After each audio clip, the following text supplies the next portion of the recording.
Welcome to Basketball Heads Live. I'm your host, Glenn Poole Harding. That's right, and I'm representing my guy, Coach Craig Booth, at Ball Side Middle. Shout out to his daughter, too.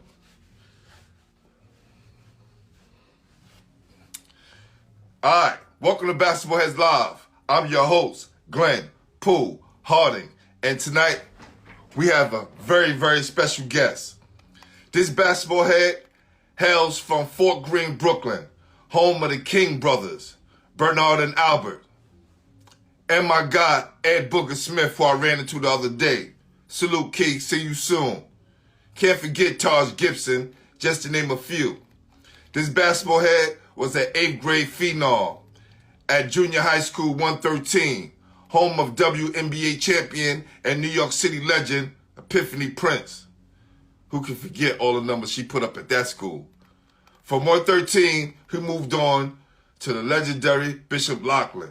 You know, Mark Action Jackson, James Major, Javon Pinkston, Selden Jefferson, just to name a few. After his senior year, he accepted a letter of intent to attend the Ohio State University.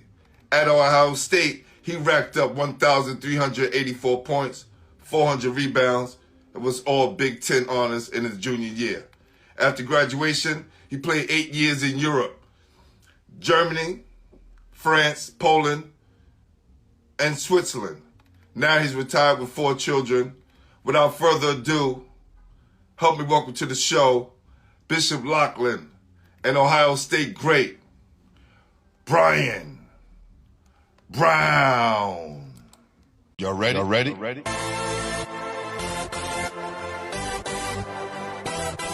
Yes.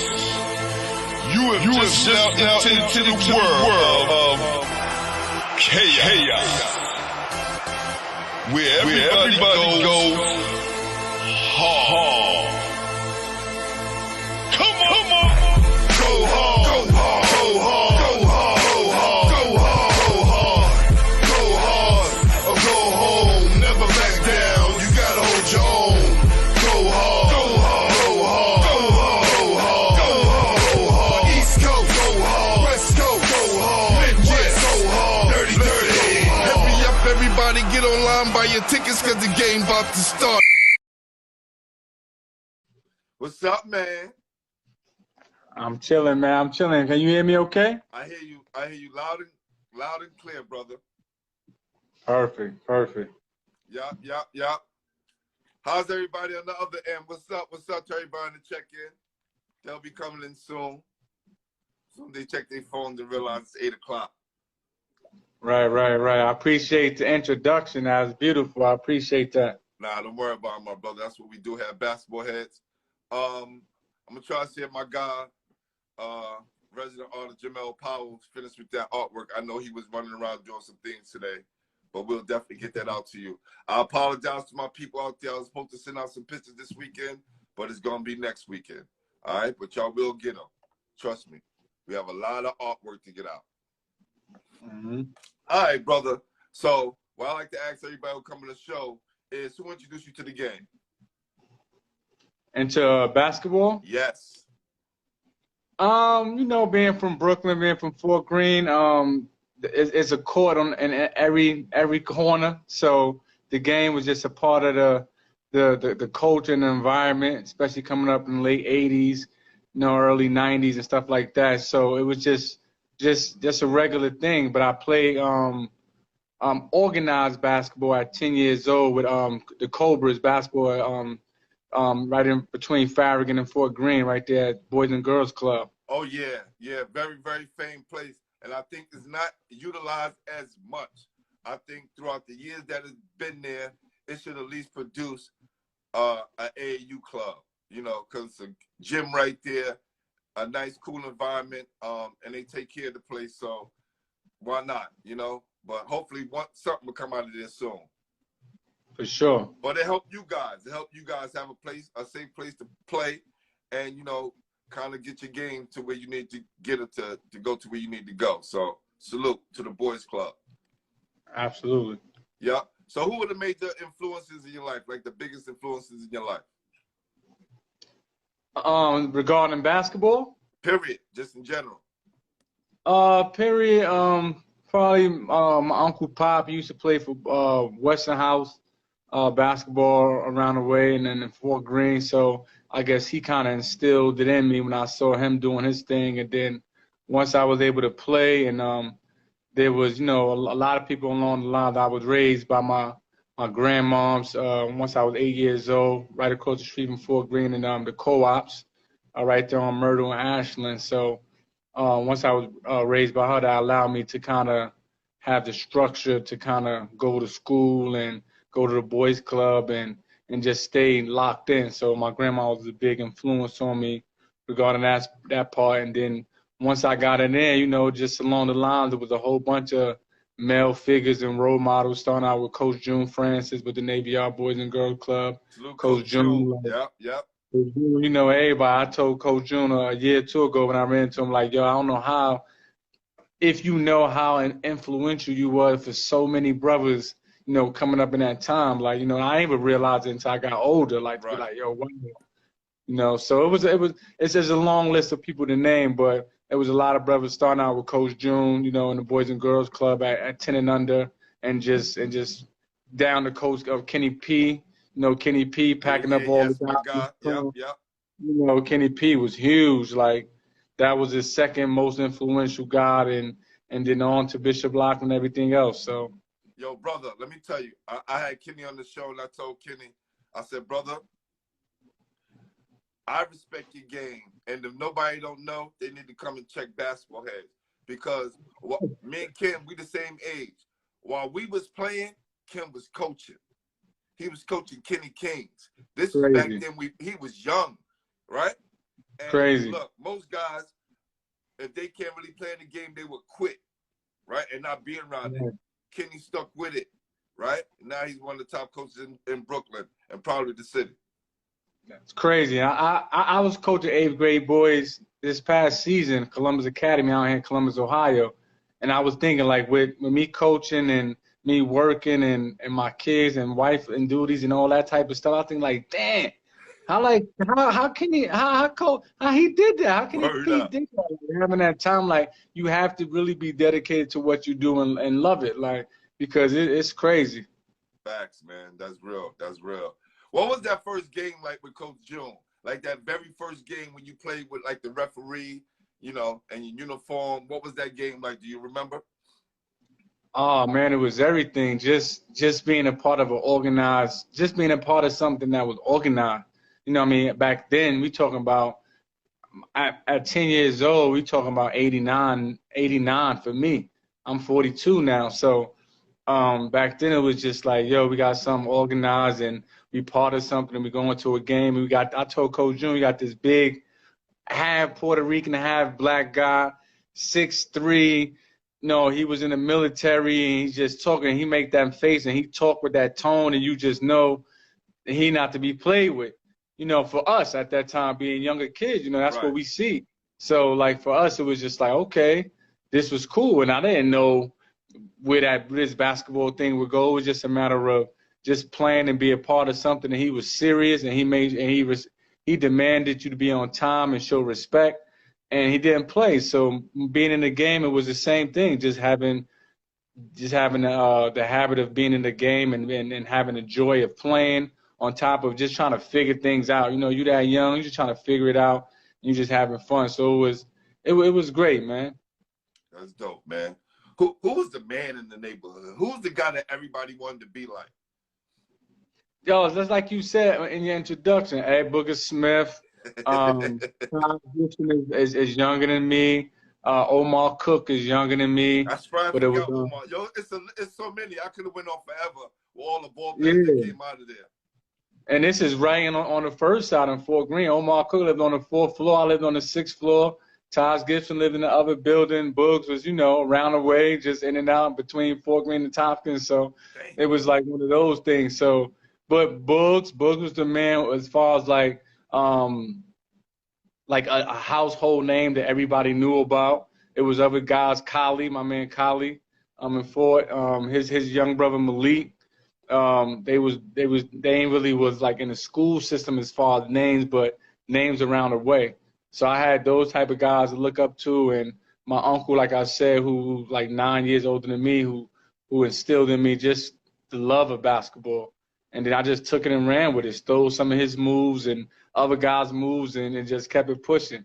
Yeah, man, because was that eighth grade? Like, you become like this phenom in 113, the legendary 113. Let me tell y'all something. People, if y'all don't know about this junior high school is legendary. It's like 275 in Brownsville, all right? Ron Phelps, F. Whitehead. Same thing with 113. So many ball players came out there, and you just happen to be one of them. What was that experience like for you? Oh, it was off the hook, man. It was just like I don't like when you and looking back in retrospect, you really don't see all the trials and tribulations you going through. You just a kid and you just playing. But looking back at it now, it was like it was some wars. There was a lot of growing up pains and learning experience. I had Jamal Robinson. He was on that team. Melly, Jamel, I can't remember Jamel last name, but he ended up getting caught up with that whole Takashi 6ix9ine and the whole thing. Got you. Mel Matrix. What Mel was Matrix. Is that Mel Matrix? That Mel Matrix? That's Mel Matrix, yeah. Mel Matrix. Let me tell you something, bro. A long time ago, he's my younger dude's cousin, right? And they used to always be like, yo, Pooh, I'm telling you, you know my cousin, he played ball. You know my, right? And I just couldn't make the connection. And then later on, when I saw him as a rapper, you know, the dreads group, you know, that was a whole different, guys didn't wear that back then. And now you saying this, I'm going, holy. Yeah. The same Mel. Right. Yeah, he was still 6'2", 6'3", in junior high school, 7th grade, 8th grade. Stocky with it and all that. Had the smarts. We had a crazy squad. Jamal Robinson. Jamal Robinson just put a video on YouTube. Very inspirational, man. My guy. Yeah, same birthday. No, we both Aquarius, Valentine's Day's dude. So that's my guy. But yeah, so we had a crazy squad that was beyond our years, and we ain't know. We had Coach Cummins, Glenn Cummins, who was a coach down there on 113, and I was just doing what I was just taught to do from the Boys and Girls Club, just playing. I was tall for my age. You know what I'm saying? I was like 6'1", 6'2", at that 13, 14 years old. So I had that, and I always had that guard skill. Even though I was tall, Coach June Francis told me one time, just every time you walk to school, just dribble with your left hand. So I always took my ball to school, and I always used to dribble with my left, just dribble with my left. And I remember, like, coming back to the hood, you know what I mean, in the last few years, like, people used to be like, yeah, I remember you always walking to school. I used to hit that ball. Once I hit that ball, I knew you was coming. And it was just like, yo, it was just a testament of just your steps that you go through that you might even forget along the way. Yep. And, like, even to this day, I'm stronger going left. Even my left in and out, and left head fakes. Everything is off the left, even though I'm right hand. You know what I'm saying? So it really, you know what I mean? It's just crazy memories, man. Let me tell you where that come from, young fella. That left hand, we called the boogie hand, right? And that's something that Pearl had, right? Because Pearl used to lead that. He was right-handed. Pearl would lead that thing out here with his left, and 10 dudes to go get it and bring that joint back here. But he would set you up with that left. So a lot of us who came up in the 80s and we didn't realize that we was being taught some of Pearl Washington's moves, right? And that it was just called the boogie hand, the opposite of your strong hand. Nice. Now, dudes can make layups with it, but not too many people gonna give you that with it, with the left, right? Right. That pull up and then can go both ways. That's the crazy. Right. We all got that from Pearl Washington. R.I.P. to the legend. Yeah. That's crazy. Yeah. Because that's like Ross Strickland. I made a post, said the same thing. I put a post up Pearl. Ross Strickland was like, yo, very true. That was all the guards you asked him. Kenny, it was with his right, even though he went left most of the time. Right. He set Bobby Hurley up with that. He did. He definitely did. Word up. That's why I get crazy when I see a kid that can't go to his opposite hand. If you're right-handed, you can't go left. It's like, hold on, you gotta just get Yes, your yes, other hand to match your power hand. yeah, Then the game becomes so much more open. Then yes, it becomes fun. You know what I'm saying? I even tell my son and any kids I train, I'm like, get your handles. Handles is number one. Because if you're able to go around people, then you're able to enjoy the game. You know what I mean? yeah, yeah, brother. Did you feel any pressure being one of the top guys in the 8th grade in the city at the time? Nah, I didn't at all because I didn't know it until, at the end of my 8th grade year after having a Well, good good. year. That may be a good thing. Yeah, I wasn't. It wasn't no social media and outlets like that back then. So you really wasn't hip to what was going on or like that. All I was doing was playing hard. I had the height. I had the grades. I was cool, calm, and collected. Stayed out of the way. So you know what I mean. After playing in being my size and playing how I played and playing in the CYO tournament and then getting a couple MVPs and stuff like that and the Loughlin started coming around, St. Ray's and Bishop Ford started coming around. Like, oh, you know what I mean? This is kind of nice. And my aunt, she went to Loughlin and played with I didn't play, but she went to Loughlin with Mark Jackson. Okay, You know yeah, what I mean? So like she's always telling me, yeah, I went to school with Mark Jackson, Loughlin. So my grandma's already wanted me to go to Loughlin. I stayed in the co-op right around the corner from Brooklyn Hospital, right off Myrtle and yeah. Ashland, I right know there. exactly what you're talking about. Yeah. Yeah, yeah, I'm right. I was right there in the park, so that was the place set up for me. It just so happened that basketball became a good. I was good at it, and I had the scholarship right there, so it was everything was perfect. Well, we're gonna talk about that, man. What was it like the tournaments that you played in? Like I know you bounced around from borough to borough. And what AAU team did you play with? I started out with Artie Cox. Started out with Artie Cox. Then they combined with like BQE Express. Then they combined with Riverside Church. I was with the church until like about junior year. Then they was Sioux stacked. Like we had all the dudes from the city. Like so it was like it was crazy. So I went with Bronx Ravens with Gary DeCesar. I Yes. went with DeCesar. I think my sophomore junior year for just the summertime. Went out to Vegas with him and got some rep and stuff like that. It was just about expanding my name and being able to play more. You know what I mean? At Riverside, it was me, Eric Barkley, um, um, Reggie Jesse, Mm, Ron Artest, mm, Elton Brand, mm. um, Bronski Dockery, Darrie Wilson. I mean, it was just so many different people and Elton and them was a year older than me, but I was playing up and it was just crazy. It was just so many people. So I went to Bronx Ravens just to get over there to play more, to show my capabilities. And it wasn't until I went to 5-star as I think it was my sophomore year. I think I went beginning of summertime of my sophomore end of my sophomore year, going into my junior year. But the end session, um, Coach Tom Konchowski that passed away. Yes, He was yes. Salute to the legend, Super Scout Tom Konchowski. absolutely. He was at the second session, and I never forget this. And he was giving a speech at the end of that session. He was like, "Yeah, if you guys want to talk to me and you have some questions, if you want to know where you stand at as far as the player, wooty woo, I'll be after, and I'll ask any questions you want." So I stayed after, and I was like, um, am I a D1 player, basically? And he said, absolutely. He said that the level that you would want to be on as far as a major or a minor, I think you're a major, but as far as whatever work you put in between now and your junior year, you definitely, sky's the limit. Once I heard that, that was the battery in my back. Because I already knew I was good enough to go D1, but once I heard it from him, I said, oh, yeah, it's over. Let's go. The power of 5-star. Let me tell you. Jerry Ice Reynolds, Cosell Brown, and Peter Washington, all from Alexander Hamilton, and Andre Irvin. These guys played on the same team at the same time. The mighty Alexander Hamilton, they won like in the 81, they won the city championship. Jerry Ice Renner was Player of the Year in New York.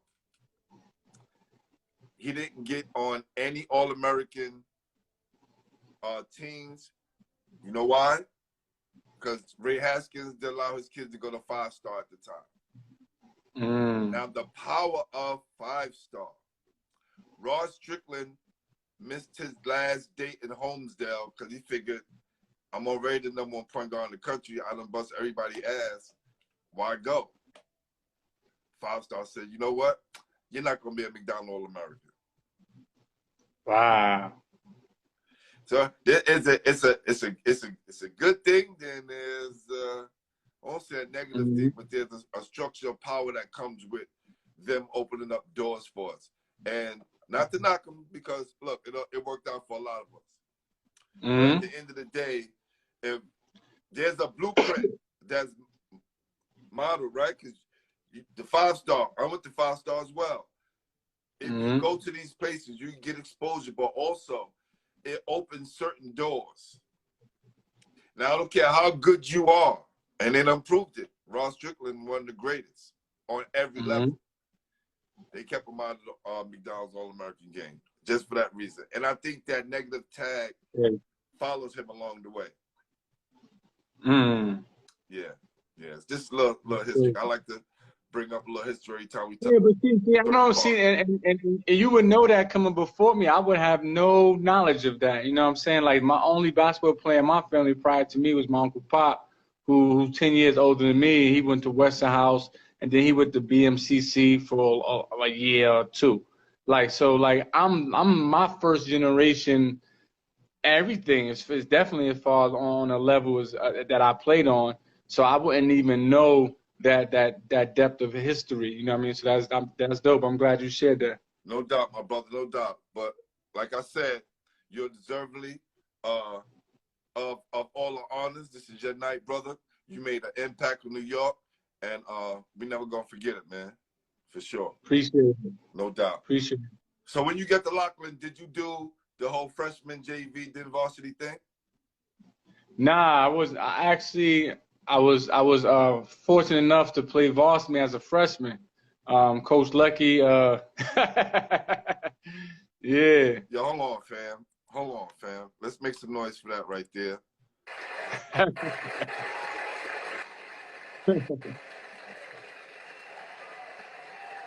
Yo, let me tell you, brother. Not too many people in the Catholic school world can say that.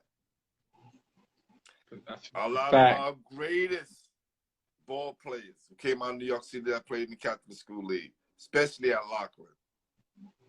Even the great James Majors, he started out on JV. They had to move him up. He was so good. Right? And you came in right off the jump. That's crazy, man. How was that experience for you? And were you surprised? I wasn't really to be honest, I wasn't really all that surprised. I thought I deserved to be up there. Like, I hear that. That's what I'm saying, fam. You know what I'm saying? Like, I had a little bit of that humble cockiness in me. I was quiet. I really ain't talk much like that. As far as like on the court, I knew I could play on that level. And like I said, I was 6'3" already. You know what I mean? I was even heavy. I was like 210. I had a little bit of that baby fat on me, but I was still quick enough. I was still young baby fat on me. So I could play at that level. I was bigger than a lot of the 1s and 2s during that time. I was like a combo guard. So I knew I had it. I was a little intimidated because guys was older than me as far as classes and stuff like that. But once I stepped on the court and saw what the skill level was like, it was like, oh, I got this. You know what I mean? It was nothing. I hear that. Well, I'll tell you another funny story. My freshman year at Lincoln, when I found out I made the team, I quit JV football. I was done. Because I only went out with the team because I didn't want to ride the train by myself. My boys was like, yo, we going out for the team. I'm going, why? They #1 in the state. There's no JV. There's no B plan for this. Like, why are we going? They get cut, I make it. Rest is history. And then the Most High must have had a plan because I was 5'8". The summer of my freshman year going to my sophomore year, I grew to 6'4". That's crazy. He had a plan for me. Yep. Crazy. Facts, facts. So, when did you start to come into your own as a player? I would say like that freshman, sophomore year, you know what I mean? I really started taking it serious. I knew I had the height. Um, those jump soles came in effect. I don't know if you remember those jump soles that everybody used to get back in the days, put on your Oh, foot. yeah, yeah, yeah. Facts, facts, facts, facts, Yeah, facts. yeah, I started running. I painted the car up, like I said, so I stayed on the 15th floor. So I used to run the steps, you know what I mean, jump rope in the room. And so I'm running the Brooklyn Bridge, and I lost that baby fat. And I probably dropped about 20 pounds, and now it was light, you know what I'm saying? So I already had the guard skills, and now I'm banging it, just jumping up, just throwing it in. I'm like, oh, this is nice, you know what I mean? That combined with having a good sophomore year, then going into 5-star, and then hearing that from Tom Konchowski saying what he said. So once all of that tied in, I was like, oh, I might be getting up out of the hood. Like I might get a little scholarship somewhere. You know, I mean, that was just my mindset. I want to Right. get a college scholarship somewhere. I don't know where it's at, on what level.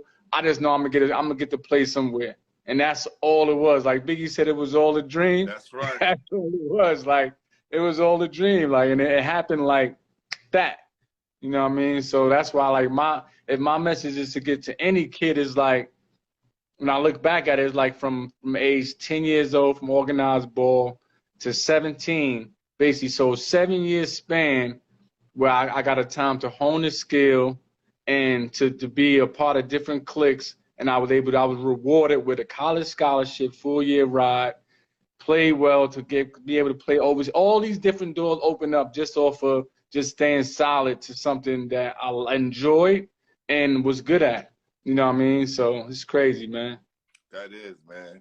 And it's so sad, too, that Tom Konchowski passed, because who's going to be that motivating factor for kids when they walk in the gym, right? Because when Tom Konchowski walked in the gym, the layup line straightened up, right? You knew you had something to prove. You know, you tucked in your jersey, make Mm-hmm. sure it was right, right? You wanted to make That's sure right. that you was on your best P's and Q's. Mm-hmm. Who's going to be that for New York City basketball? That's a good question, brother. I don't know. Nah, I don't know who got that Cause, presence to cause do that. that tight ass handshake and that eye connection and those words from him change your life. Absolutely. Absolutely, it do. Yeah. It's crazy, man. Listen, I know we got a lot of people out here in New York City with a lot of influence. We need to put that energy back into saving our kids the same way someone saved us. And it's crazy that someone who didn't even look like us was the one that was saving us. And a lot of times when somebody like us want to do that same thing, we're hated on. We're not believed or we're not trusted. So hopefully with this platform, we can garner a little foundation of respect to where we can be a voice. Because if nobody else is going to do it, hey, listen, I'm always willing to put myself in that space. Not saying I want to take Tom Konchowski's space, but it has to be filled with someone who's been around the game and who knows these kids. So I totally agree, and it definitely should be somebody that look like us and who's in the community as well. You know what I mean? Because as great as Tom was, you know, he got his own lane of greatness. You know what I'm yep, saying? But yep. to have a brother like yourself that's been in the trenches, who know the different communities, you know, that can relate to the lingo and everything else, would definitely be an honor. You know what I'm saying? So for sure, go for it. Yeah, man. Look, we did a special documentary. I'm keeping my fingers crossed because I just got back the footage today. I'm hopefully it's saved, and you know, Tom is putting this magic on it, and we recovered this footage. We shot. I had a conversation with some legends: Ray Haskins, Tiny Martin, John Johnson from Virginia, and Coach Rob Holford at the Sky Dome Game Over Gym, and we just had a brief conversation and paid tribute to Tom Konchowski. And a lot of those things came up, which Tiny brought up. And he said, you know, one of the first things Tiny said was, it's a funny thing that you got all of us black men here honoring a white man, you know, and for us, we didn't see color back then. We wasn't like, yo, this white man gonna try to do something more to take advantage of us. We just looked at him as someone that can help us, and if we did the thing that we're supposed to do, that our name will be, you know, noticed, and we'll be able to move to the next level. Right. Absolutely. Absolutely. That's a great point. Yeah, yeah. So who was in your team when you got to varsity? Who was on my team? Varsity, notable names. Reggie Jesse ended up going to St. John's. Shantuan Nelson. I don't remember Shantuan, best star. Shantuan, Will Dudley, who ended up coming to Ohio State with me. Clifford Strong. He ended up going to St. Francis. St. Francis. I think the one, and not the one downtown Brooklyn, but it's the other St. one. Francis, PA. It was in our conference at Fairleigh Dickinson. Yes, St. Francis, Yeah. PA.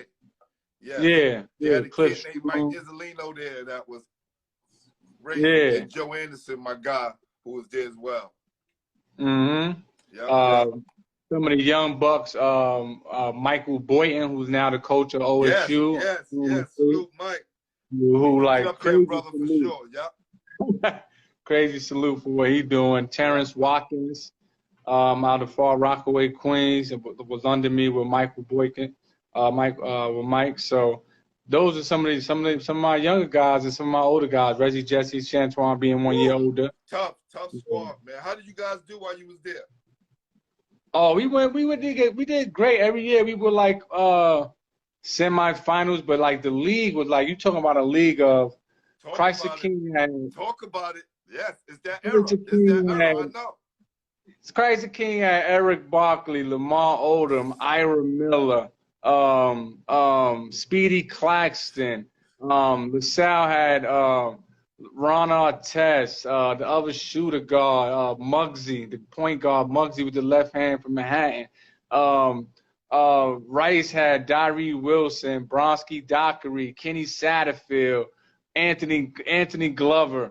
Like these leagues, these leagues is crazy all over. So, like, you know what I mean? So every year, like, we ain't never go to the chip. Like, we always was like semifinals, quarterfinals. We would lose, but it was just about just being competitive and trying to get a scholarship and make it out the city. Really. That's real. Who was the toughest competition, and what players gave y'all the most problems? It was always Christ the King, you know what I mean, because Christ the King was right there in Queens. It was close from Brooklyn, from where we was at, you know, 15-minute ride on a BQE, and you right there, and like they had the, like I said, the Eric Barkley, Lamar Odom, Ira Millers, and the twins, and so many, you know what I mean. So they was always, it seemed like our toughest and our rival. But Severian was tough. McClan, all of them was tough, man. You know how it is. Like, all of them was tough. But Loughlin was, I think Christ the King was the toughest competition because Eric Barkley grew up with me at the Boys and Girls Club. He right in Farragut. I'm in Fort Greene. Omar Cook stayed on the 4th floor. I was on the 6th floor. So it was more personal. Yes. You know what I mean? So it was more bragging rights, and the family was there, and everybody was in the crowd. So that one was always a little bit crazier. That's ill, man. So now you come into your own. People know your name. Did work at 5-star. You building up your whole confidence. All these names that's in the city. There's no nights off. Who ass did you bust to let you know that you was one of the top tier players in the city? That's a good question. I don't know. Like, I just remember Larry Jennings, right? Larry Jennings, I remember him being ranked like out of the top 5, I was probably like 4 or 3, and he was like 2 or 3. He was like 1 ahead of me. Right. And he was like 6'1". His jumper really wasn't like that. I thought I was a better finisher, better shooter, everything. So, like, for him just to be rated at 1 spot above me just pushed me to just want to kill everybody. So, like, whenever it came to playing Rice and Christ the King, like, it wasn't like any particular person I could say I killed him and I had 40 or 30 on him. I was never a big-time scorer like that, especially starting out younger. I'm always a all-around player. I'm going to get you filling up the stat sheet. I'm filling it up. I'm giving you 18 to 22. On a good night, I might give you 26 if I'm cooking. But I'm a high teens, you know what I mean, 18 to 22, and we might get the W type thing. So I was that type of guy, you know what I mean? That's real. That's real. Yeah. Same here, brother. Same here. I think the highest I ever scored, and this was in the summer league, it was 54. At college, it was 25. I think in prep school, the same thing. And I think I had 21. My highest was at Lincoln. So, you know, it's crazy, man. Crazy. What was that recruiting process like? And what schools did you visit? I got a whole bunch of letters from everywhere, like most people get. You know, that's when you really start feeling that this dream might be a reality. I wanted to be a Big East player. I was really interested in it. I visited Rutgers. It was a good visit. I visited that with Troy Murphy. Me and Troy Murphy was there together, and that was crazy. That was my first time even drinking beer, and we were playing that beer pong.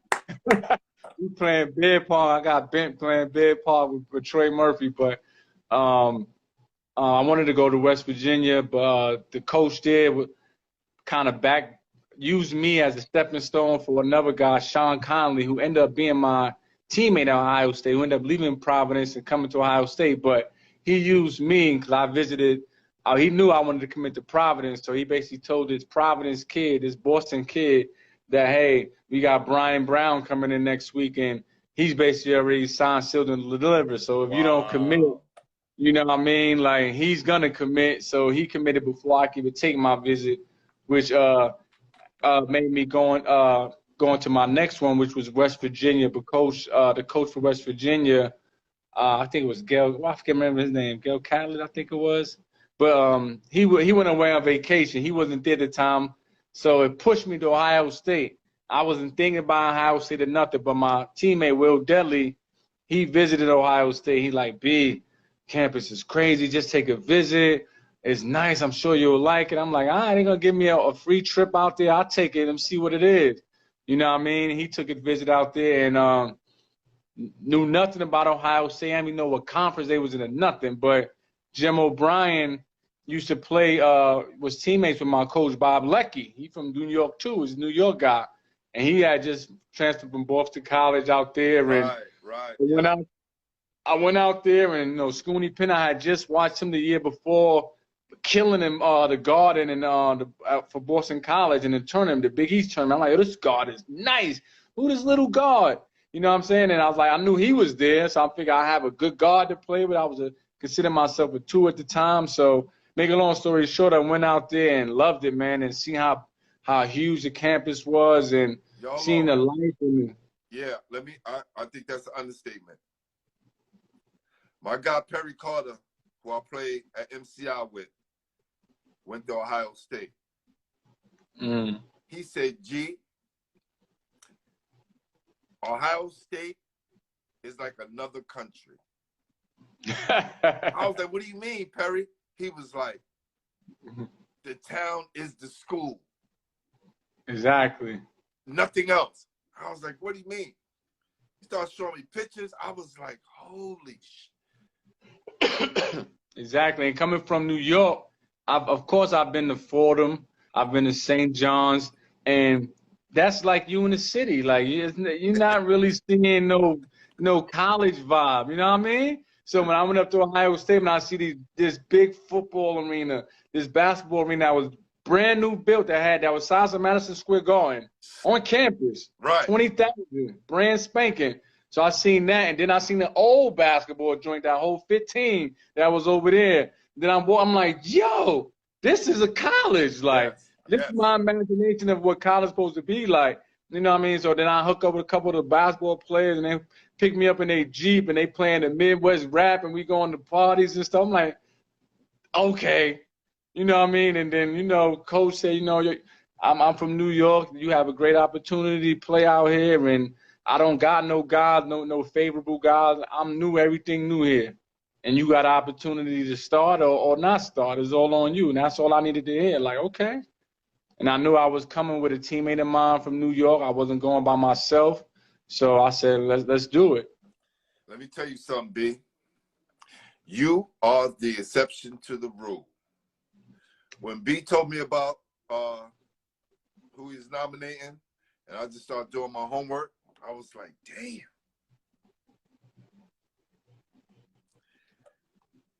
I'm always saying guys from New York don't do well in the Big Ten. And if you look at our history,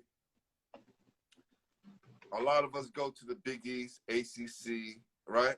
Metro schools, mid-majors. But a lot of us don't go to the Big Ten and do well. Mm-hmm. You are the exception to the rule, for sure. Real talk. Not even blowing smoke up your ass. I've done the research. Appreciate it, bro. Yeah. Now, I want to hear some more players that have came out of New York City and did well in the Big East. Send me the list. I want to know. How many do you know? In the Big East? No, Big Ten. You just made me think. You just made me really think about that. I'm gonna say this again. New York City players don't do well in the Big Ten. Crazy. If they crazy. do, send me a list. That's crazy. Yeah, that is crazy. My God is the exception to the rule. Now salute Isaiah Washington, who's doing well down in Long Beach State. Heard he did an excellent job this year. The Big Ten wasn't for him. Mm-hmm. Now, I'm going to, give it over to you and tell me about your experience in your time there, right? You already gave me your initial reaction. What happens that you come on as a freshman? As a freshman, it was crazy because we was a lot better than what we really even knew. Like, we was talented. Myself, Scooney Penn, Michael Redd, Ken Johnson. Woo! Hold on, make some noise for that. God damn. Woo! Shit. Yeah, like, and that was just raw talent. And the prior year to me coming to Ohio State, they won 8 games during the season. They won one conference game in the Big Ten, and they turned them in a conference play or what have you. So it was up was only the way we could go. You know what I mean? And so when we came in, and plus Scooney Penn, that was Scooney Penn's first year because he had to sit out a year transferring. So we was a totally different team. So make a long story short, came in, had a fantastic year, went all the way to the Final Four in '99. We lost Rip Hamilton and Khalid El-Amin in the Final Four. I remember. Yeah. Yeah, they went on to beat that Duke team with Trajan Langdon and those boys, what have you. But a crazy ride, man. I remember after we lost, we flew back to Columbus after losing the Final Four. Got off the private jet with like a Charlotte Hornets jet. Got right off the private jet right into our bus. We had a couple of the local news choppers with flashing down on our bus. Drove the bus back to our facility. We had like 5,000 fans out there, like signs like, now this is a kid from Fort Greene, Brooklyn. It's '99. It's my first year. Come home and seeing that, it was like, oh, this is what college is like. It was crazy, bro. For those of you who have never experienced something I've never experienced, and a million other people, is being in the Final Four. I interviewed some people that have been to the Final Four, talked about their time. I had Gerald Green on here, who played in the national championship. And they just say, man, it's unlike any experience that you ever going to have in your life. Yeah, it definitely is, because just the fact that, you got the police escorting you to the game, and, you feel like the president a little something. And just being young, coming from New York, seeing that first time, you see it on TV and stuff like that. So it was just like, wow, to really have that. And then to come home, I had the ice on the cake, even though we lost, but it was a crazy run. Especially like I told you the prior year when they only won 1 game in the conference, 8 games total, and to make it all the way to the Final Four. So the Buckeye Nation went crazy. All those people was out there. That's why I just knew, oh, this is different out here. Wow. What transitions did you make on and off the court, and how did Ohio State program fit your playing style? Just adjusting, man. I think New York players could really adjust anything. I was your typical New York City guard, but I can shoot though. And that was the difference between me and a lot of different guards from the city. Like everybody had to handle the wiggles to get around you, but you can't shoot. And I could shoot the rock, you know what I'm saying? So once you had that confidence to shoot, it was just a matter of figuring out what type of coach you had, which I had Jim O'Brien, who was real cool and, you know, real old school. You know, he don't care if you take whatever shot, it got to be a good shot. You ain't coming down on a fast break, pulling up for three like these kids nowadays. If you are, you better make it. If you miss it, your ass coming out the game. Like it was one of those. So you knew that. Yeah, you know what I'm saying? You knew what it was. So once you kind of understand your coach, you figure out the school system and stuff like that, you start getting implemented into those little one-on-one sessions with the coaches, you know, twice a week, and you're doing your runs, your weightlifting program. Everything else was easy, man. It was just trying to fit in and just trying to make this thing work. It was real smooth. That's cool, man. That's dope. So now, this is the James Majors question, right? We talked to James Majors last year, and he talked about him being at Seton Hall and the meal money they got in the road. You know, that little stipend they give you once you go on the road to the road games. He said from 1983 to 85, they was getting $5 a day. Now, I was saying at Fairleigh Dickinson, we was getting $1.50, $2.50 to like $300, depending on the trip, right? But in our case, when we go play the big schools, it come with a bigger check because those big schools will pay our school, right?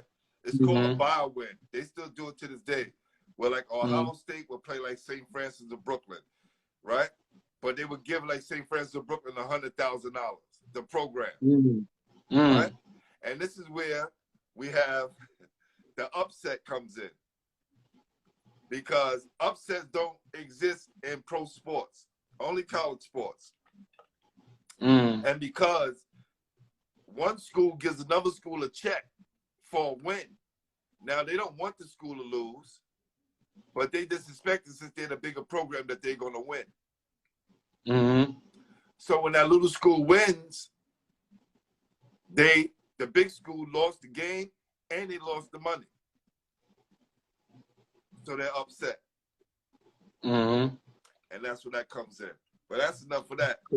James Majors said on the road trips, no matter what it was $5 a day for everyone.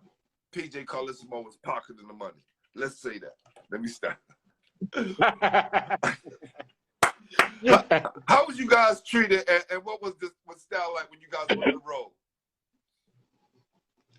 Oh man, everything was peachy. I can't remember any time being any crazy. Of course, you had your incidents with fans was a little unruly and things like that, but no complaints, man. Everything was smooth. What was the meal money like, fam? Let's get straight to the facts. Oh, the meal money was cool. I don't remember the exact amount. I don't want to get to sugarcoating and lying, but I know when it came to as far as okay, after freshman year, you could live off campus in Ohio State. Like, you had to do 1 year in the dorm. After we lived off campus, we used to get, like, a per diem check of, like, maybe, let's say, like, $800. $800, but that was from the scholarship. So I'm like, damn, why would y'all live off the campus? Where y'all gonna live? Off the campus gotta be Ohio State. Like, where else you gonna live? The whole school is everywhere. Yeah, and off the campus, they had off-the-campus apartments and all that, but the apartments, you know, was $350. I found a spot $350 a month. I'm getting $850, so that $500 a month was crazy. And then they had a stipend that you could get for like books and clothing and stuff like that. That was like $600 that you could get every like quarter or something like that. You know what I mean? So we used to get that. So you get a little $600 with that little. You get like a little $850, you only paying maybe half of that on bills. So you got a little $400 for your pocket. So And then you could always get your little Buckeye cards. You could always go in the dorms and get you some food if you want something real quick. So you ain't really gotta go crazy and spend your money on. You know, we from New York, so like I ain't gonna go spend my money on groceries too much if I could go to the dorm and eat at the athletic dorms and get full over there. So it was always little ways you could finagle and get stuff off like that. So I was never in the want for nothing. I was never one of those dudes who was like, okay, I'm coming to school and I'm good enough to, yo, I need 25,000. Mom's is hungry. Mom's is hurting. Like, you know what I'm saying? Even though that may have been the case. Yeah. Like that may have been the case. Like, but I was my mom said was even there. I was just happy for the opportunity. I might have been even naive to not even ask for a little 50,000 or something. But the money was poured in Ohio State. My guy Perry Carter, man, Duke, North Carolina, all those guys were recruiting him. And I really thought he was going to go to Duke. And I said, why Ohio State? And he just smiled. I was like, all right, my brother. No more questions. Mm-hmm. But he was there with Jim Jackson and all that. Yep. Oh, okay. Yeah. So let's talk about some of your best games at Ohio State. Do you remember any that stick out? I had a lot of very, very good games, but one of my high game my senior year against Davidson and NCAA tournament, I think I had 33. Facing elimination, wire to wire, every bucket was needed. Had a lot of big games against Michigan State. Tom Izzo always raved about me. Right. You know, so it's not too many that really stick out. One particular, because I had a lot of them, but if I had to pick out schools, I would say Michigan, Indiana, Michigan State, as far as in the Big Ten that I always would, it's just something about those schools, I would just torch them. Yo, let me tell you something, man. I think Tom Izzo is the best coach in college basketball. And the reason why I say that, and I'm talking about president, right? Because what he has done with his local players from Michigan area, Ohio players, and the Midwest players, not having the best players in the country. He's never had the best player in the country. Facts. And what he's doing, well, next year he will with Amani Bates, but man, the coaching job that guy does on a yearly basis is phenomenal. Absolutely. Yeah. So, Marie something, it says, how can Notorious B.I.G. and Jay-Z affect the way Ohio State freshman Brian Brown performs on the basketball court? Hopefully, a heck of a lot. While many people may not know who or what Notorious B.I.G. or Jay-Z are, they soon will know Brian Brown. Brian Brown is 6'3", 190-pound freshman from Brooklyn, New York, is looking to make a significant impact for the Buckeyes right from the get-go. So you came in ready to go. Absolutely. Absolutely. Do you remember that article? It sounds familiar, but it just brings some chills up on my arms as I'm hearing it, because at that time, Big had just died like a year ago. Yeah. You know what I mean? He had done my junior year. I'm going to practice, and my cousin called me saying that, yo, you heard about what happened to Big?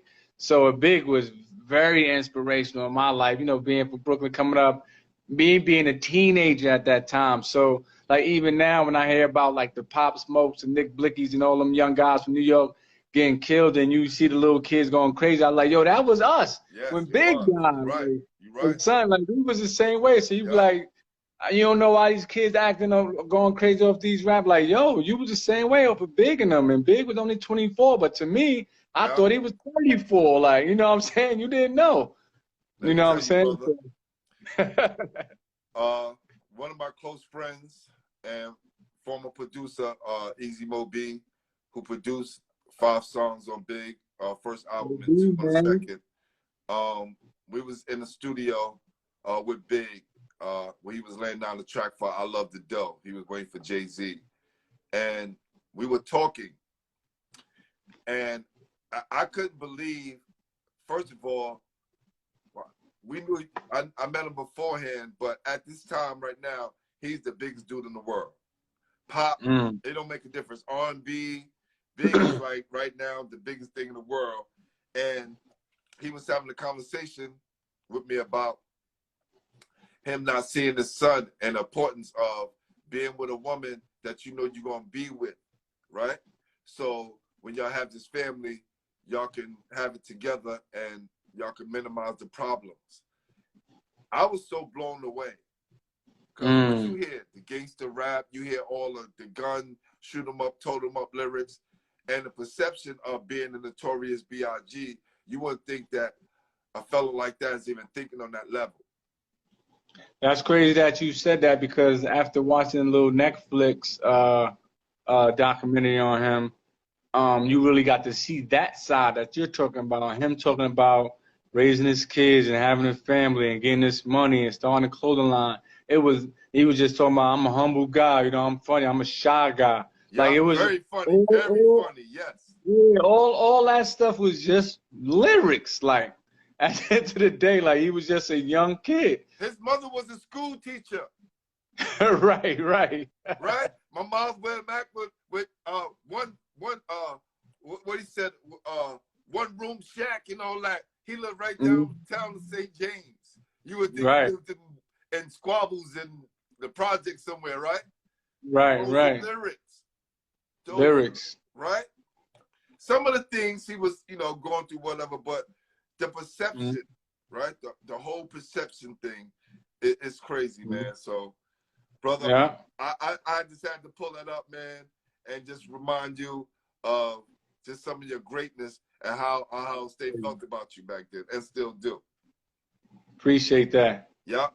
You said, right when I'm home before a game, I usually sit down and put on my headphones.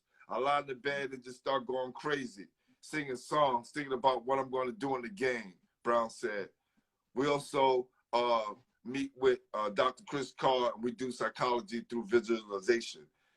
I do a lot of that, and I see myself in the line of pressure. It's easier when you think about just standing there rather when you're actually out there. But I try to think positively all the time. The power of positive thinking. That's crazy. I vaguely remember that, and what's crazy is that you reading this to me is bringing little tears on my mind. I'm heavy into that now. I'm looking at one of my books right here, Take Off From Within by Urban Seals. Oh man, dope. Learn to Live by Urban Seals. Like all these different books talking about positivity and watching your self conversation and what are you saying to yourself all the time, and just things of that nature. Like all things dealing with the mind and meditation, I'm really big into now. You know what I'm saying? I really didn't understand what it was then, but I always was a dude that had tunnel vision. Like I said, once I realized where I was at as far as my skill, my height, I was the dude that was running the stairs. I lived on the 15th floor, ran 5 times a day up to the 15th floor, down and back, beat the elevator, put on the jump soles, jump rope for about 10 minutes, ran the Brooklyn Bridge. Like I was on it like that. I still was able to go out around the way to the center parties and kick it with the fellas, and then I'm going right back home. You know what I'm saying? I was one of them type dives, and just to kind of look back at it and see it come full scale, it was just like, yo, you really was on it, son. And I didn't even know I was on it. I was just doing what I thought I needed to do to go where I needed to go. You know what I mean? It's crazy, yo. No trainer. No one have to wake you up. Self-motivated, right? You didn't have to take an Uber to get anywhere. You use your mind and your will to be great. Absolutely. And nowadays you really don't see that. Parents think you need a trainer, somebody to train their kid. But it's something about city kids. If you love that sport and you just love it, you just want to play. And you have to be out there and want to play first. If a kid show you he want to play and he just love it, then you can push him. But if he don't want to get out there and shoveling, they don't know about shoveling snow Get a broom and brushing the water off. You know what I mean? Brushing the water off so you could play. Like, you ain't worry about no water at all. That's right. Like, That's these right. dudes That's nowadays right. is like Steve Madonna. It's totally different. Like, even though I'm 42, my uncle, like I was telling you about from West Isles, he's 52, and I played with them guys. I always played up. Like, so when I was 14, I'm playing against the 21, 22, 23-year-olds, playing against them around the way in Fort Greene, getting elbowed, getting grabbed, like just feeling that contact. So when it came to playing freshmen, playing varsity, it was like, I'm nicer than y'all. I've been getting beat down by the old heads around the way. Like, I'm good money. Like, so, and that's what I always tell parents, like, let your kid have the love for the game. And if he's good or what have you, let him play against adults. Let him play against teenagers, people 3, 4 years older than him. Let him get banged around a little bit. So now when you play against his age group, it's going to feel like nothing. You know what I mean? Well, I think with this era of reclassification and the fact that a lot of coaches aren't teaching, this is why great trainers, you know, Jerry Powell, my guy BG, you know, it came over and won these kids over and was able to implement some of the things that they learned and teaching these kids because they don't get a chance or they're not playing with the older guys and the lack of coaches that actually teach. So this is why I think the trainer has came in and replaced that, which is a good thing because anything that's going to help the kids, I'm with. Right. Yep. So now you leave school and you go overseas, right? What was that process like? Did you know you was going overseas? It's like, did you was waiting for the draft? What was that process after you left school?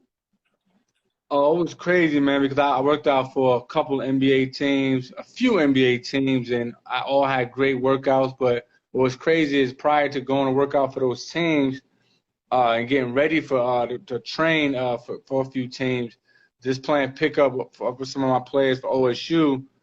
One of these guys, one of my teammates dove for the ball, and the ball was near my foot, and kind of my toe was like flexed like this in a running position, and he kind of like made it hyper extend like that, the pressure is to where I couldn't really bend my toe all like that.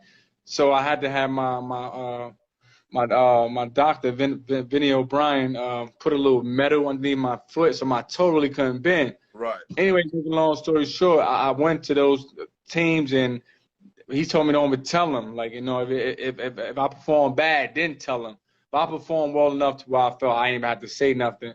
Make a long story short, I was hearing from a few of the teams that even if you're available, like for instance, Denver Nuggets, they had the 25th spot and the 32nd spot. They was like, if you available at 32, I know they're gonna pick you. One of the reporters was telling me that if you're available at 32, from what I'm hearing, they definitely gonna snag you. So draft night came and I ended up not getting drafted and the 25th pick, I think, was Tayshaun Prince, and Denver was trying to trade that pick away for 2 second-round picks to get me and Tayshaun Prince in the second round, but they couldn't do it. So I didn't get drafted. I was devastated. I'm seeing guys going before me. I'm like, oh, Big Ten guys. I'm like, this is crazy. Or this shit is rigged. Like, but Yo, whether you know it or not, it is. But that's for another show. Yeah, it is. It is. I'm a little older now. Like I'm starting to see it. It is a little bit of something going on. But so I'm like, yo, this is crazy. But I always knew, like, it was crazy. Scooney Penn was overseas. I think this was his second year now. This is his second year overseas. But I was a senior at the time in college, and he came on me at a Escalade. I think he had just got like $50,000 for a signing ship. Something he had for Ohio State. Then he went overseas. I think he got like, I think it was like 175 for that year. He's getting like 17,000 a month. Something nice. Like, I'm thinking like, son, in my mind, this is only in my mind, right? I said, Scooney making 175. I got to get at least 100. They're going to give me at least 100. Like, this is what I'm saying, right? He's driving an Escalade or what have you. So long, and I think that's what killed me because I'm like I said, I'm really big into manifestation in your mind and what you put out, you and get in. This is that was my junior year that I said that. And lo and behold, that's why I think I didn't get drafted. Just because of putting that out to the atmosphere. And I said this shit while I'm at the foul line. We like down 1. I got 2 free throws. And I said, nigga, pardon my language, but this is what I'm saying in my head. I said, nigga, you said you $100,000 player. You said if school getting 175, you getting at least 100. Hit these 2 free throws, make y'all niggas win the game. Like, this is the conversations going on in my mind. Like, crazy, like, right? So I don't get drafted. I go overseas my first year. I signed with a team called Bonn, Germany. Telecom Baskets Bonn. They signed me for a 2-year contract. First year, $85,000 euros cash. Second year, 125 euros cash. So you do the math. So it ended up being $100,000 a year for those 2 years, right? But I was like, yo, I just fucked myself up from going to the NBA by putting it down the atmosphere. And I didn't realize this until I was like, no, at about 30 years old after I got older. Right. Oh, I set all of this up. I set all of this. Like, so that's crazy. I know I might have went off track a little bit, but I had to do that. Brother, nah. That was right on time. That was right on time, man. That was right on time.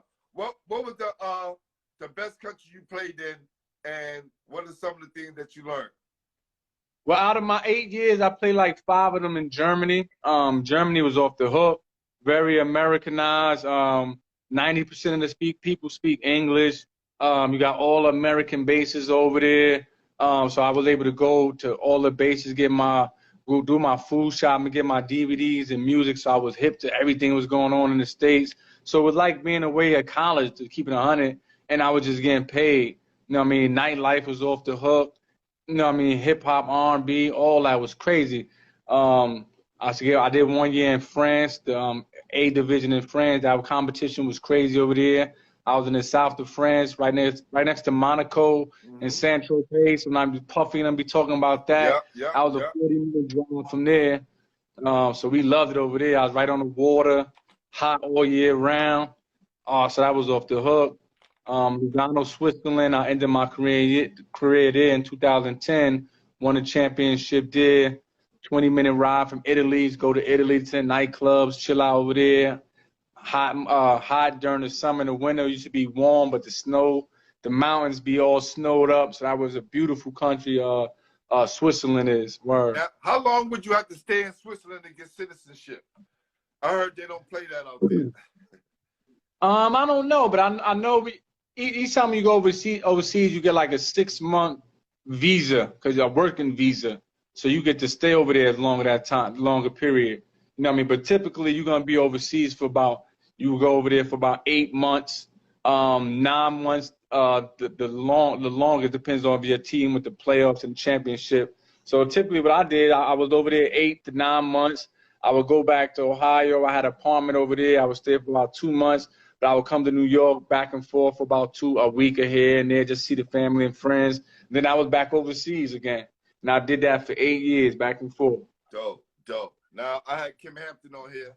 She said she played overseas 13, 14 years, and she speaks like 5 languages. Do you speak any different languages besides English? Spreche Sie Deutsch. I speak German a little bit. Spreche Sie Deutsch. That was the main country I was in. I understand it a lot better than I speak it. Okay. That's one of the big regrets. Now being older, looking at it, I wish I would have took that shit serious, because I had a couple teams that actually had us take some classes and try to make us learn a language. But young, I'm from Brooklyn. I'm just getting money. I'm getting $9,000 a month. You can't tell me nothing. I'm not taking no classes. You can go to Saint-Tropez and live like a rap star, kid. Right. So I'm not thinking about, if you learn this language, son, you could become a citizen. You could play here longer. You could actually probably become a president at one of these clubs out here, stupid face. This is why I needed somebody like you, 10 years older than me, to say this shit to me that I didn't know then. You know what I'm saying? Well, this is why what you're doing right now is going to help a kid later on in life, right? Exactly. Because hopefully, these kids watch these stories, they can get a blueprint for themselves. Because a lot of times, we being the first generation of people that's going out to college and leaving the household, we have nobody giving us this game. We have nobody giving us that knowledge. And hopefully, if we stay on the right path, we can kind of figure it out. But a lot of times, there's always, a dollar too late, down too soon. You know. Yeah. Yep. Yep. Trial and error. It's all good. Yep. But let's get to this, right? Top 3 players. Top player in high school you played against, top player in college you played against, and the top pro. Woo! That is a tough question. High school, I'm trying to think of like who exactly I had to guard. Or I would just to take off rip, I would just have to say Ron Artest, not from a guarding perspective, just for the fact that Ron was just so much of a, he was so much ahead of his time, like his body and stuff. Yes. Like yes. he was very intimidating because we was the same height at one time when we were with Artie Cox, Right. 12 and under. Me, him, and Lamar was all 6 feet. Then him and Lamar just shot up 7 inches on a brother. You know what I'm saying? Right. So once I see like Ron got that, you know, he got that big round cookie head, and his hands and shoulders is crazy. Just like, yo, this is a college dude, like for real. Like this is somebody. So just from an intimidative standpoint to where I knew I had to get on my stuff, I would say him. But from a guard perspective, like for real, like Eric Barkley was a year ahead of me, and he was in the Boys and Girls Club a year ahead of me. He was that name around the way right after Ed Booker Smith as Yep. far as the next two guys. So he was always my guy to look at as far as where to go. You know what I mean? I was following his tracks, but I was never like afraid of him. Like, you know what I mean? He's a little smaller than me. I always thought he was a little overrated, even though he was nice, but I was underrated. So when I hear him, it's like, oh, come on, son. Like, in my mind, all that stuff pushed me to help me. You know what I mean? Right. And that's my brother to this day. But yeah. Real. But that's high school, college. I would just say I had to say it wasn't nobody really tough that I got like that. But Khalil El-Amin, I would say, got him my freshman year in college when we play UConn. Just a little. He gets so low to the ground and so crafty and all of this, making shots from weird angles, like using the backboard. It's just like, you made that? Oh, that was some BS. Like, you know what I mean? Just one of those guys. And when you got some guys. Ed Bagley Jr. I don't know if you're Ed Bagley Jr. from Cleveland. Same kind of body type. And you like, is this dude really doing this shit? Right. And then when you got a guy like that got the green light, you know it's gonna be a long night. And then he ain't got no conscience. They don't care. They don't care. They 2 for 16. They just going. It's like, damn. Yeah. You know what I'm saying? So like, that's always a scary person to play against. Pros, overseas and playing in a couple of the NBDL games and stuff like that. I'm trying to think of who was tough like that. It was several people, but nobody like, I always like, my main thing I was probably known for was defense. Like, that was my main thing. I played D. You know, I mean, I come from that era with like the Knicks era from the 90s. Like, from that era. That's so, right. like, That's right. Yeah, so like, let nobody bust your ass. Right. At all. So like, it was like so I never got abused, or I never felt like, yo, son, switch. That nigga nice. Like, it never, like, you know what I'm saying? I ain't trying to say that to toot my own horn. Right. I'm just being real. Like, I was known for defense first. I was like a switchblade type of guy. I was like very good in all areas, not great in one area. You know what I'm saying? So I was that type of guy that you're not gonna bust my ass. You're not even gonna be recognized if I'm guarding you. You're gonna have an okay game. You know what I mean? Type shit. So it's hard for me to really say that, make no that doubt. clear. It's all good. My guy, what up, A Game? Ron Sufrat, my guy, CEO over at A Game. He said Brian Brown was a certified tough guard. He has a show too, man. A Game. Salute to him, man. Sure. For sure. All right. Top 5 bowlers from Bishop Loughlin. Top 5. Myself, Reggie Jesse, Mike Boynton, Shantuan Nelson, and I'm gonna have to throw my guy Will Dudley in there just because we went to Ohio State together. I gotta throw him in Facts, there. facts. Forgot Will Dudley. That's right. You mentioned that. All right. Top 5 players in New York City history. Woo! New York City history. Kenny Anderson. K.A. Stephon Marbury. Yep. Woo-wee. New York history. Stephon Marbury. Oh, the music killing me. I'm putting myself in there. There you go. That's right. I'm gonna throw my guy Eric Barkley in there. E. Barkley in there. Let's try to get a big man in there. What's my guy that went to Georgetown from Paul Robeson? Shamel Jones. Throw Shamel Jones in there. There you go. Gotta get my guy on soon. He right up the block. Honorary mention Kenyatta Brown too. That was my guy too, coming out of Paul Robeson. No doubt. Alan Griffin. Oh man, I'm forgetting. But A.G. Yo, you know what's so crazy? Alan, yo, you my little guy, man. My young king, man. I see you on everybody else's show. Come on, fam. It's New York City. You gotta come represent for your guy. Uh-huh. All right. I know we was talking hip-hop earlier. Top 5 MCs. All time? Your top 5, baby. Your top is this. Oh, you know my top 5 gonna be the typical New York top 5. You gotta go big. Okay, let's go on. Let's not go in a particular order. Okay, let's go. Before big, I gotta go Big Daddy Kane. Facts, my God. Big Daddy Kane, number 1. Then you gotta go big. I gotta go Jay. I gotta throw Kool G Rap in there, man. Kool G Rap. Let me tell you something. Top 5 dead or alive. I gotta throw G Rap in there. That's 4. Big Daddy Kane, Big J, Nas, Kool G Rap. That's 5, right? That's 5. That's 5 right there. Let's make some noise for the legends right there. We're gonna make some noise for sure. Now, I don't know if you saw it earlier. I put up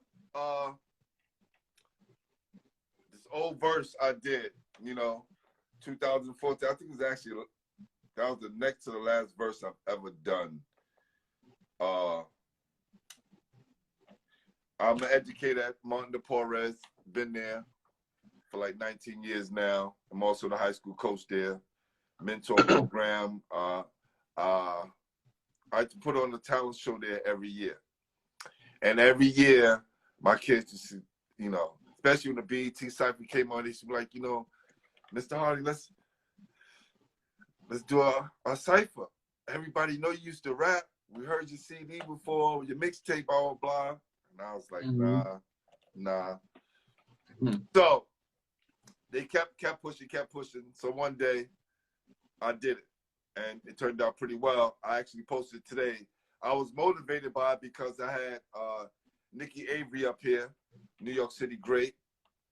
And she spit a freestyle and it blew my mind. I was like, damn, yo. I love seeing ball players that love hip hop that actually was involved in it. So I went and found this verse I did with my kids 2014. Then we did a 2013, put out 2014. And it's going to premiere tonight on my YouTube channel. I put a clip of it on my page. I don't know if you saw it earlier, but check it out. Okay. Yeah, it's my little history. My little history and the part of my life that I live. But look, basketball is where it all started for me. Right? Basketball is where it all started for me. I'm a Lincoln guy. Right? We won that first trip in '86. And everybody came up after us. Tiny Morton, Sean Williams, Bernard Mitchell, Dave Adebanjo. We was rocking and rolling throughout the city, and we were the giant killers. No all-city players killing everybody. Right? So, after that, I was always rapping, even before I played sports. But you know how the thing that you love the most takes over, the one that's getting the most attention. Mm-hmm. So as years went on, I dabbled in that after college. But this is why I was able to be in the same studio session with Big, rap with Jay-Z, at the Stretch Armstrong and Barbados show because of Big Daddy Kane. We just happened to be at Big Daddy Kane's house, and Jay-Z knocks at the door. It's like, yo, Kane, I want you to come with me to the studio, going up to Stretch Armstrong, Barbados. This is before his album even dropped. Wow, it's He's crazy. like, yo, I got my guys, the nation, with me. He was like, bring them. So we all go up there, and everybody ever been to the legendary Stretch Armstrong and Barbados show in Columbia, you have to wait downstairs at Columbia University before they bring you up. I don't care how big you are as a star, your ass is waiting downstairs till they're ready to bring you up. So we downstairs passing time, we playing our demos, and then he played us Ain't No Nigga with Foxy. Mm-hmm. And it doesn't have the hook, and he's explaining to Kane that Jazzo, he played the whole beat all the way through the record. So that that EPMD joint, he played it over the whole record. Mm-hmm. Which is crazy. You know, just some science. If you're a music guy, that's incredible. And he sung the hook. Yeah, that's crazy. Right? He sung the hook, and it was just like, Kane was kind of saying, apologizing, like, I'm sorry I wasn't able to get you signed, because nobody wanted to sign Jay-Z back then. He was like, don't worry about it. Me and my guy Dame, we're going to put it out ourselves, Rockefeller Records. And we just hearing all this for the first time. We go upstairs. They do an interview, and then him and Kane rap. It was just like me watching Dr. J and Jordan play. It was the same exact feeling. Because I was saying to myself, damn, I used to have Big Daddy Kane pictures on my wall. Now he's my friend and my guy, right? Yeah. And we all know Jay from around the way. But Jay slowed it down. Jay slowed it down a little bit. He wasn't rapping as fast anymore. He slowed it down. And he was talking that money talk. And he had his hat. My brother. I've never heard those lyrics again. They must have rapped for about 45 minutes. That's crazy. That's crazy. Right then in that time, and I told my boys, I had this feeling in my head. At this moment, I'm telling God's honest truth. At that moment, I wanted to tell my guys, I quit rapping. I'm going to go work for this guy. Right? But we were young back then. Right? We were young. I had a college degree already, so business management. So already I graduated college. But my ego and my pride wouldn't let me say that. In my mind, I'm saying the shit in my head. I'm like, yo, it's a rap. You don't sound like Kane. And Jay-Z is the new thing. Like, just quit this shit, man, and go with this brother, man.